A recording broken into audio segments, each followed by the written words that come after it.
السلام علیکم ورحمۃ اللہ وبرکاتہ نحمده ونصلي على رسوله الكريم اما بعد اعوذ باللہ من الشیطان الرجیم بسم اللہ الرحمن الرحیم من عمل صالحا من ذکر او انثى وهو مؤمن فلنحيينه حياة طیبة وَلَنَجْزِيَنَّهُمْ أَجْرَهُمْ بِأَحْسَنِ مَا كَانُوا يَعْمَلُونَ صدق اللہ العظیم۔ اللہ رب العزت نے اپنے احکامات کے ساتھ اور رسول اللہ صلی اللہ علیہ وسلم کے طریقوں کے ساتھ دنیا اور آخرت دونوں کی کامیابی جوڑی ہے۔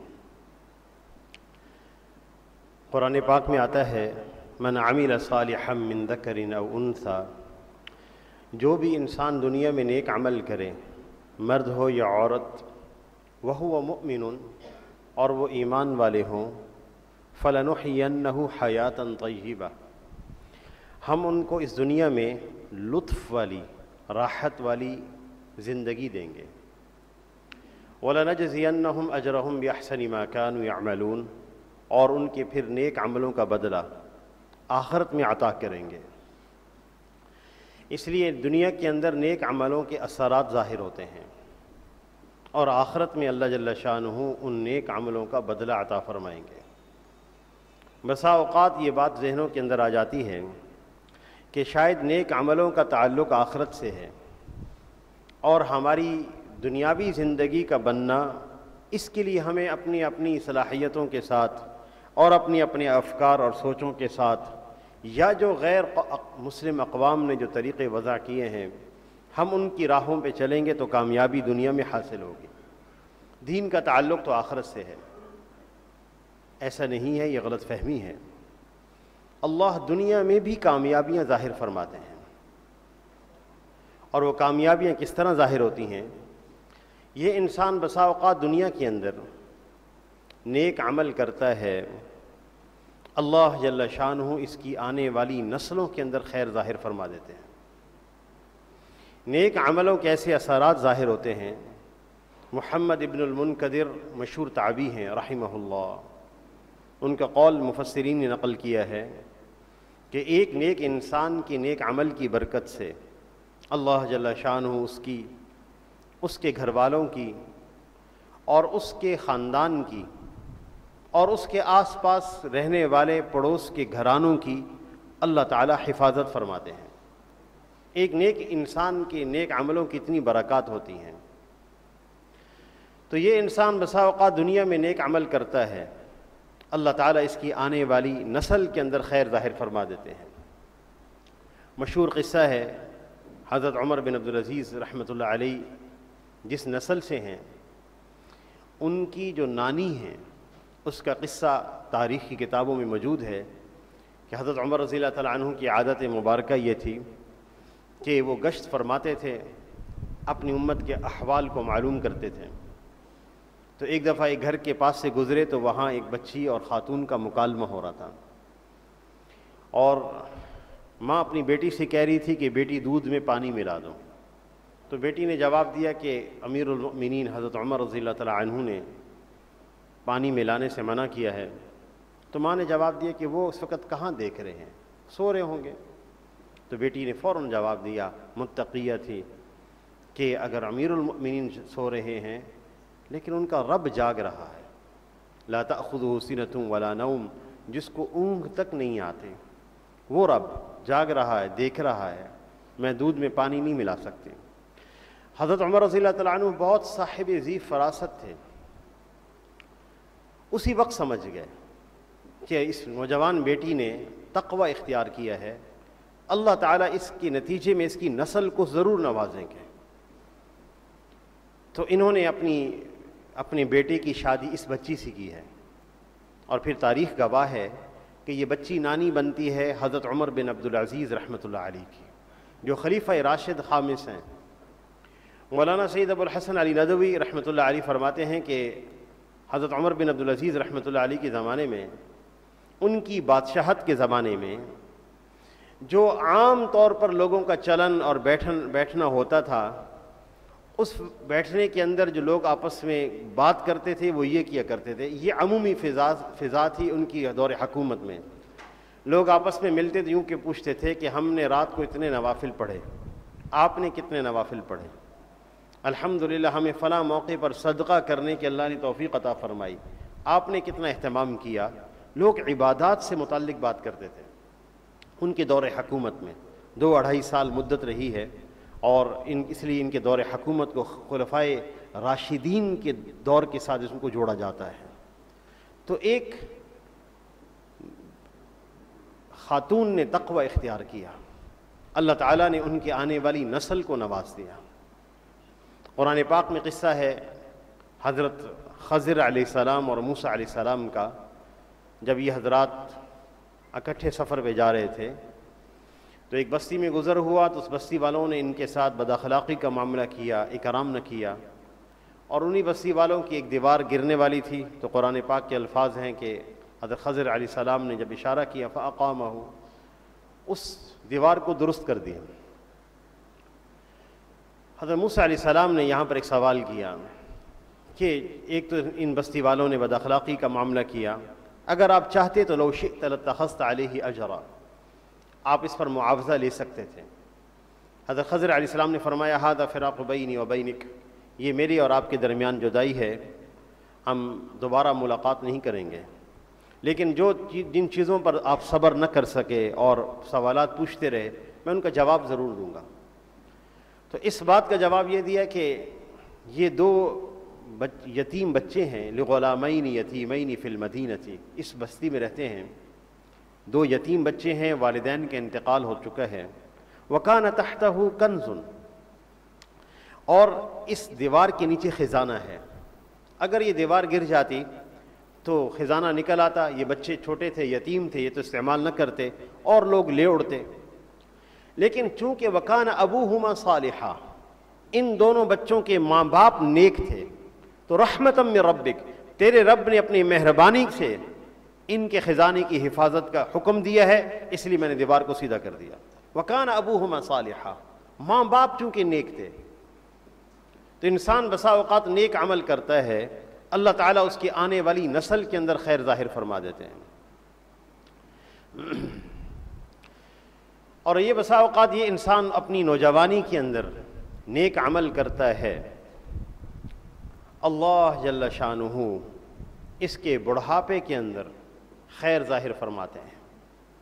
یہ نیک عملوں کے ساتھ دنیاوی وعدے ہیں، جیسا کہ آپ صلی اللہ علیہ وسلم کے ارشاد ہے، جامع ترمذی کی روایت ہے، ما اکرم شاب شیخا لاجل سنہ، جو نوجوان اپنی نوجوانی میں کسی بوڑھے انسان کی خدمت کرے گا، الا قید اللہ عند سنہ من یکرمہ، اللہ اس نوجوان کے بڑھاپے میں ایک نوجوان مقرر کریں گے جو اس کی خدمت کرے گا۔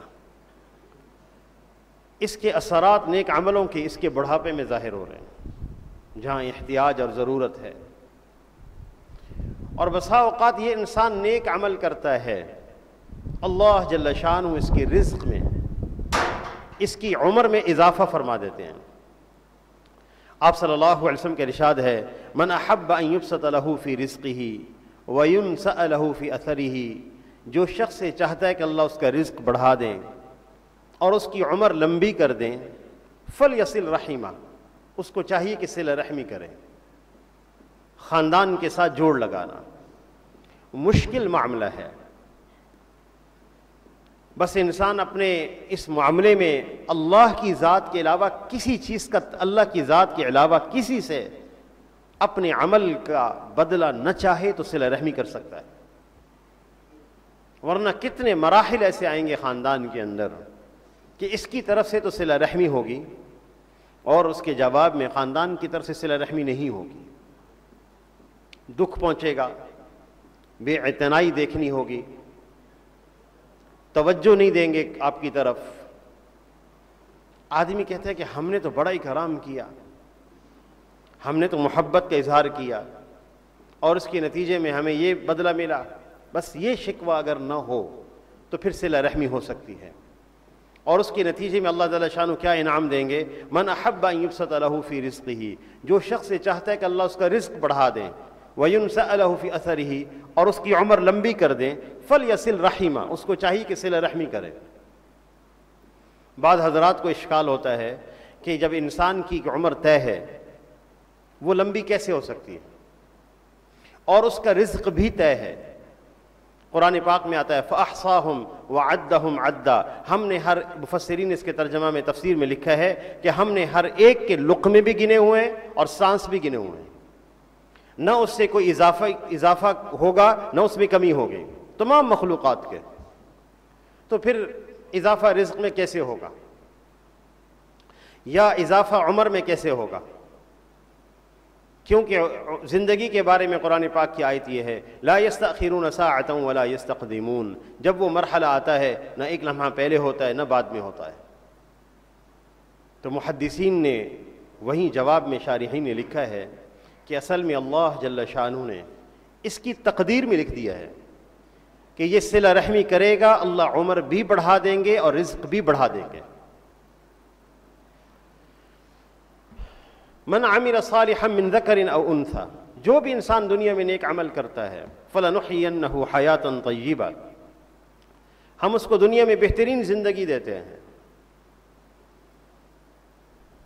نیک عملوں کے اثرات دنیا میں ظاہر ہوتے ہیں۔ آپ صلی اللہ علیہ وسلم نے نیک اعمال کے ثمرات دنیا میں بیان کیے ہیں، دنیاوی ثمرات بیان فرمائے ہیں آپ صلی اللہ علیہ وسلم نے۔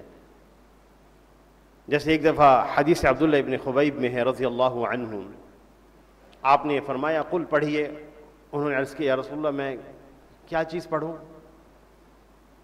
آپ نے فرمایا قل پڑھیے، کہنے لگے یا رسول اللہ کیا چیز پڑھوں؟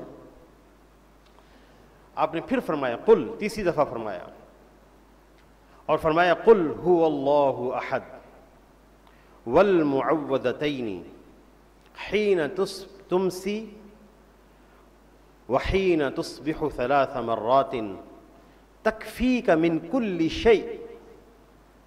سورۃ الاخلاص اور سورۃ الفلق اور سورۃ الناس 3 دفعہ پڑھا کرو۔ تکفیک من کل شیء، یہ صورتیں تیری ہر چیز سے کفایت کر دیں گی۔ شارحین نے اس کا معنی یہ لکھا ہے کہ ہر شر سے حفاظت ہوگی، ہر تکلیف سے حفاظت ہوگی۔ اور خاص طور پہ جب آدمی اس آیت پر پہنچے من شر ما خلق، تو نیت کر لے جو جرثومیں اور جراثیم جس کے سبب سے عمومی طور پر وبا مسلط ہوئی ہے، اس سے بھی اللہ تعالی ہماری حفاظت فرمائے۔ من شر ما خلق میں اس کی نیت کی جائے۔ یہ اس کے دنیاوی ثمرات ہیں، تکفیک من کل شیء، ہر چیز سے حفاظت ہوگی۔ آسان ترین عمل ہے صبح کے وقت 3 دفعہ پڑھنا اور شام کے وقت 3 دفعہ پڑھنا، زیادہ وقت نہیں لگتا، مختصر وقت میں، اور اللہ کی طرف سے وعدہ بہت بڑا ہے۔ اسی طرح بسا اوقات انسان دنیا کے اندر نیک عمل کرتا ہے، اللہ جل شانہ اس کی برکت سے رزق کی تنگی دور فرما دیتے ہیں، رزق کی کمی کا مسئلہ ختم فرما دیتے ہیں۔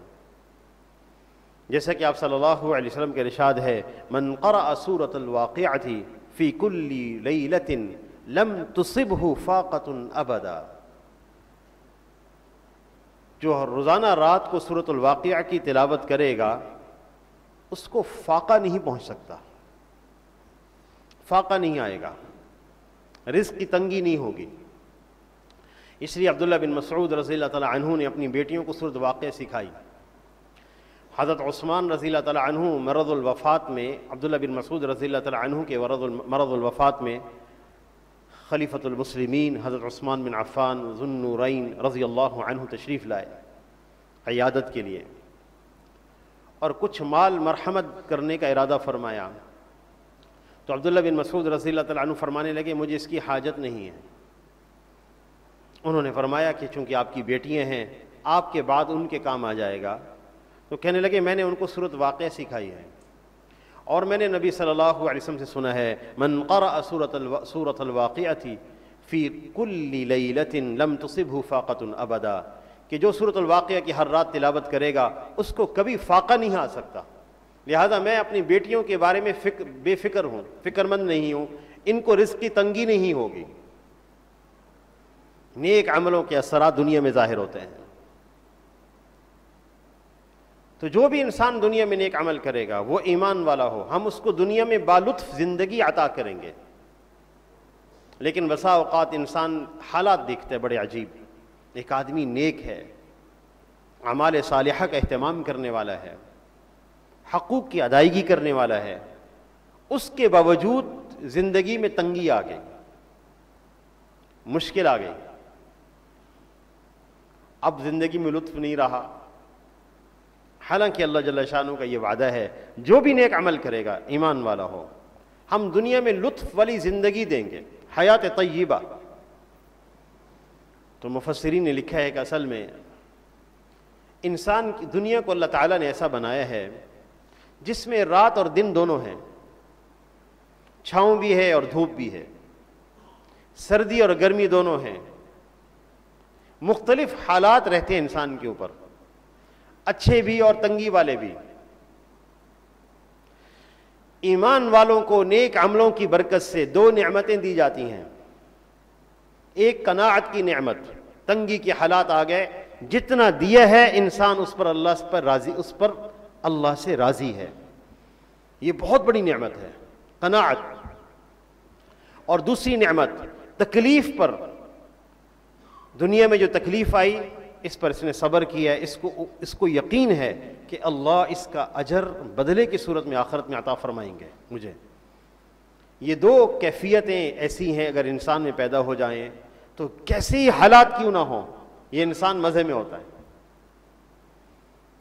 آپ صلی اللہ علیہ وسلم حضرت زید رضی اللہ تعالیٰ عنہ کی عیادت کے لیے تشریف لائے. ان کی آنکھوں کی بینائی متاثر ہو رہی تھی. آپ صلی اللہ علیہ وسلم نے بطور پیشن گوئی فرمایا کہ ایسا وقت بھی آئے گا کہ تمہاری بینائی نہیں رہے گی، تو آپ اس وقت کیا کریں گے؟ وہ کہنے لگے یا رسول اللہ میں اس پر صبر کروں گا. آپ صلی اللہ علیہ وسلم نے ارشاد فرمایا اگر آپ صبر کریں گے تو اس کے بدلے میں اللہ آپ کو جنت عطا فرمائیں گے. تو آگے یقین ہے کہ ہمیں اس تکلیفوں کی صورت میں جو صبر ہوا، دنیا میں تکلیف آ گئی، صبر کی اللہ نے توفیق عطا فرما دی، آخرت میں ہم اللہ سے لیں گے. جیسے حدیث میں آتا ہے کہ جس کو دو آنکھوں کے بارے میں آزمایا گیا ہو، آنکھیں نہیں ہیں، نابینا ہے، کل قیامت کے دن اللہ تعالیٰ اس سے کسی قسم کا سوال نہیں فرمائیں گے، جنت میں داخل فرما دیں گے بلا حساب و کتاب. جن کو آنکھوں کے بارے میں جن کو آزمایا گیا ہو دنیا میں. تو من عمل صالحا من ذکر او انثى، جو بھی انسان دنیا میں نیک عمل کرے گا اور وہ ایمان والا ہو، فلنحینہ حیاتا طیبہ، ہم ان کو دنیا میں بہترین زندگی دیں گے. ان میں سے ایک عمل نماز کا بھی ہے.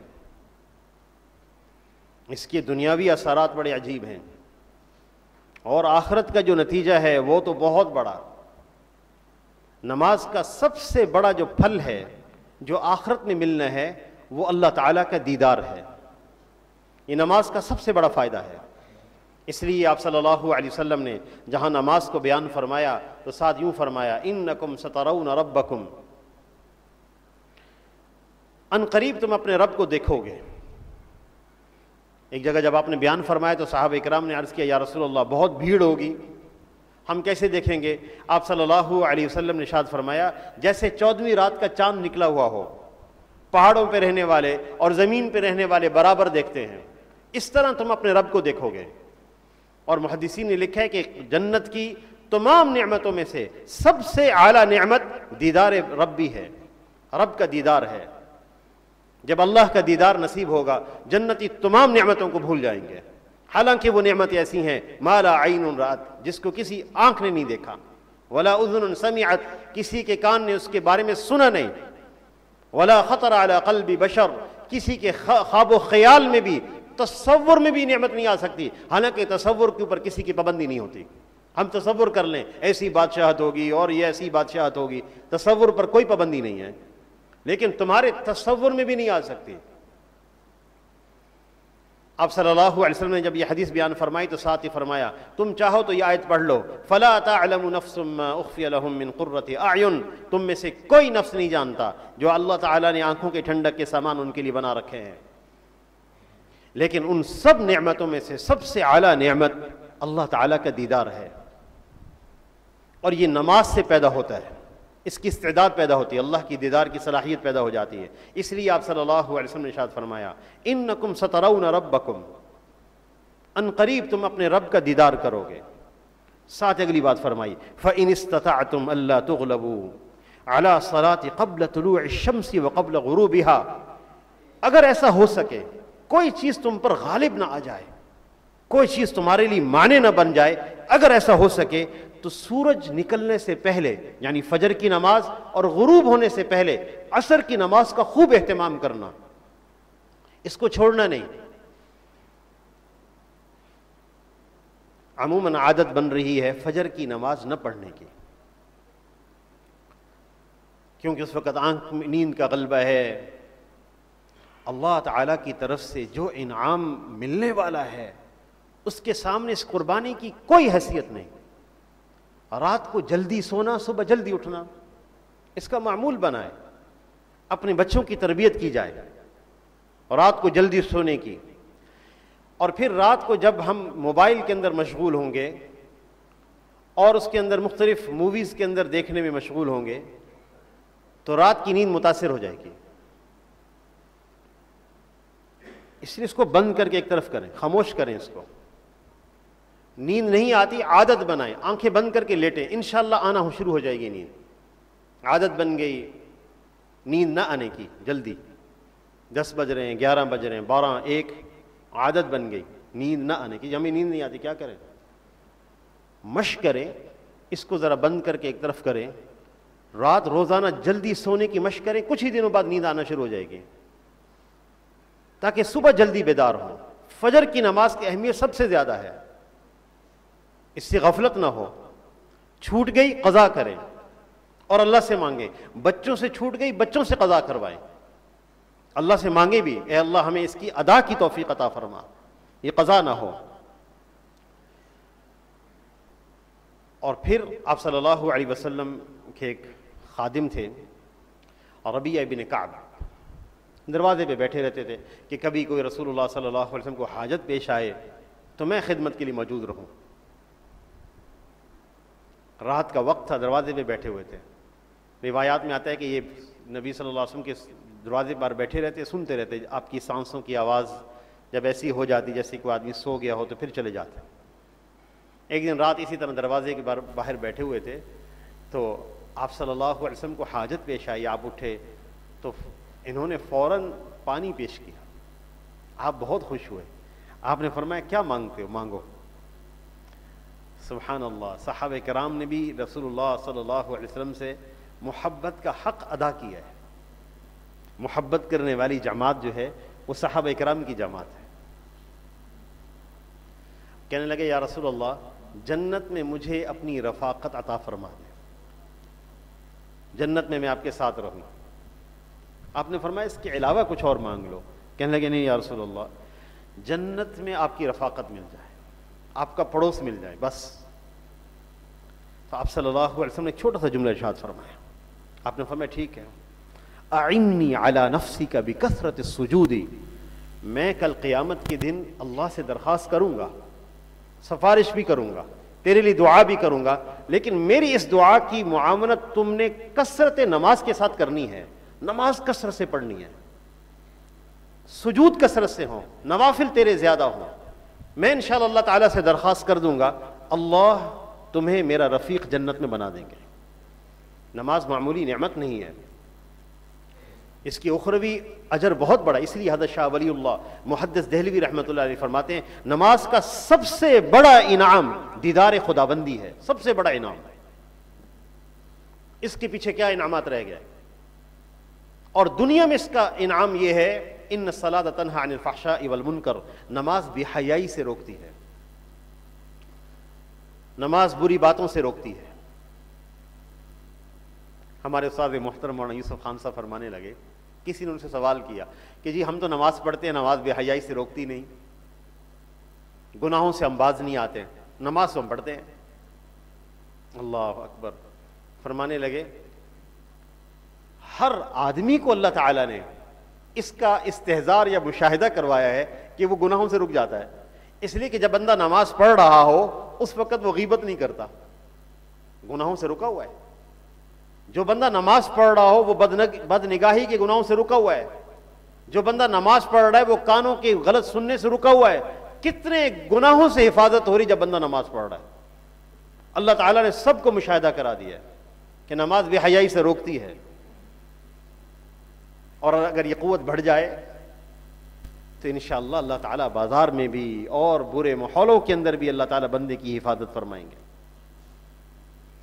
یہ نماز کا دنیاوی اثر ہے۔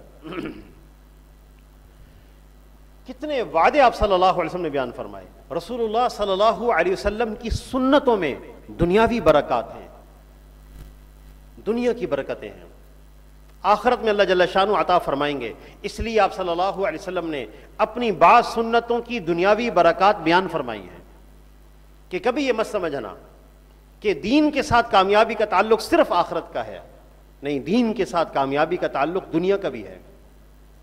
اس لیے آپ صلی اللہ علیہ وسلم نے جہاں مسواک کرنے کے فضائل بیان کیے ہیں وہاں دنیاوی ثمرات بیان کیے ہیں۔